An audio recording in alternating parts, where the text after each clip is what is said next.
ایک مرتبہ حضرت خضر علیہ السلام دریا کے کنارے بیٹھے تھے۔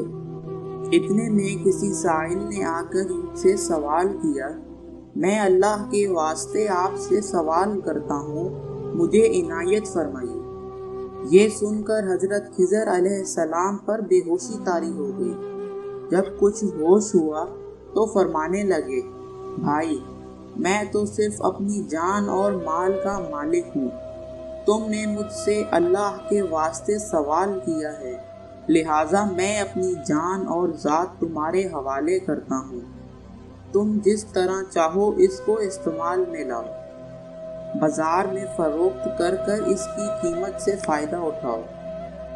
چنانچہ سائل ان کو بازار لے گیا۔ ایک شخص سامہ بن ارقم کے ہاتھ ان کو فروخت کیا۔ خریدار ان کو اپنے گھر لے گیا، جس کے پیچھے اس کا ایک باغ تھا۔ چنانچہ سائمہ نے حضرت خضر علیہ السلام کو ایک کنڈال دے کر کہا کہ آپ سامنے والے پہاڑ، جو 3 مربع میل پر واقع تھا، مٹی کاٹ کاٹ کر باغ میں ڈالتے رہیں۔ یہ حکم دے کر سامہ اپنی کسی ضرورت سے کہیں چلا گیا اور حضرت خضر علیہ السلام اس پہاڑ سے مٹی کاٹ کاٹ کر باغ میں ڈالنے لگے۔ جب سائمہ واپس آیا تو اس نے گھر والوں سے دریافت کیا، تم نے غلام کو کھانا بھی کھلایا یا نہیں؟ گھر والوں نے جواب دیا کہ ہمیں معلوم نہیں ہے غلام کہاں ہے۔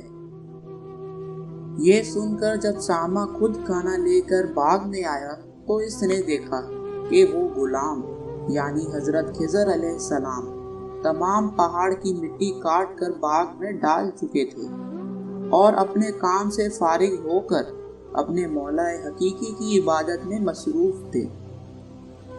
یہ دیکھ کر سامہ کو بڑا تعجب ہوا اور اس نے دریافت کیا کہ یہ تو بتائیے آپ کون ہیں؟ یہ بات سن کر حضرت خضر علیہ السلام پر کچھ بے ہوشی طاری ہو گئی، اور پھر ہوش آنے پر انہوں نے فرمایا کہ بھائی، میں خضر ہوں۔ جس کو سن کر سامہ کے ہوش اڑ گئے کہ تو نے یہ کیا کیا؟ ان کو غلام بنا کر ایسے کام پر لگایا جو نہایت گستاخی ہوئی۔ پھر ہوش آنے پر سامہ نے توبہ کی اور اپنے پروردگار سے عذر خواہی کے ساتھ حضرت خضر علیہ السلام کو آزاد کر دیا اور جناب باری میں عرض کیا کہ الہ العالمین، مجھ سے اس کا مواخذہ نہ فرمائیے، کیونکہ میں ان کو نہیں جانتا تھا۔ اس کے بعد حضرت خضر علیہ السلام نے دعا فرمائی اور سجدہ شکر بجا لائے، اے میرے پروردگار، میں تیرے ہی حق میں غلام بنا اور تیرے ہی حق میں آزاد ہوا، اس پر تیرا شکر گزار ہوں۔ بادشاہ واپس کی اجازت لے کر جب دریا پر واپس آئے تو دیکھا ایک شخص کھڑا دعا مانگ رہا ہے، اے میرے پروردگار، حضرت خضر علیہ السلام کو غلامی سے رہائی عطا فرما دے اور ان کی توبہ قبول فرما لے۔ حضرت خضر علیہ السلام نے یہ دیکھ کر اس شخص سے دریافت کیا کہ آخر تو کون ہے؟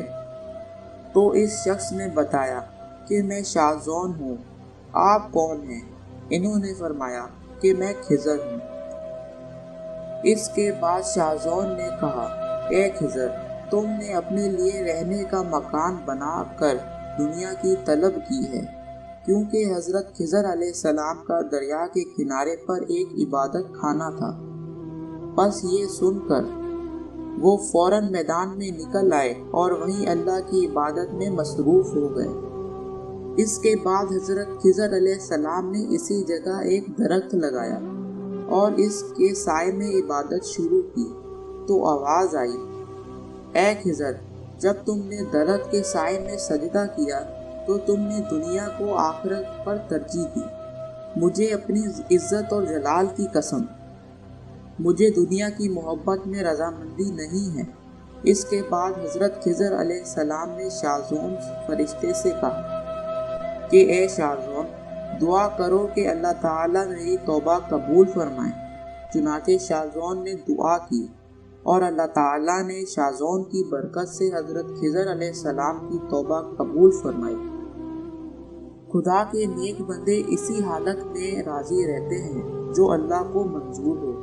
بے شک ہماری بہتری بھی اسی میں ہے کہ زندگی کے ہر موڑ پر آنے والے خوشی اور غم میں اللہ کی رضا میں راضی رہیں، اللہ تعالیٰ کی چاہت کو سامنے رکھ کر زندگی گزاریں۔ دعا ہے کہ اللہ تعالیٰ ہمیں اس واقعے سے سبق حاصل کر کے نیک بننے کی توفیق عطا فرمائے، آمین یا رب العالمین۔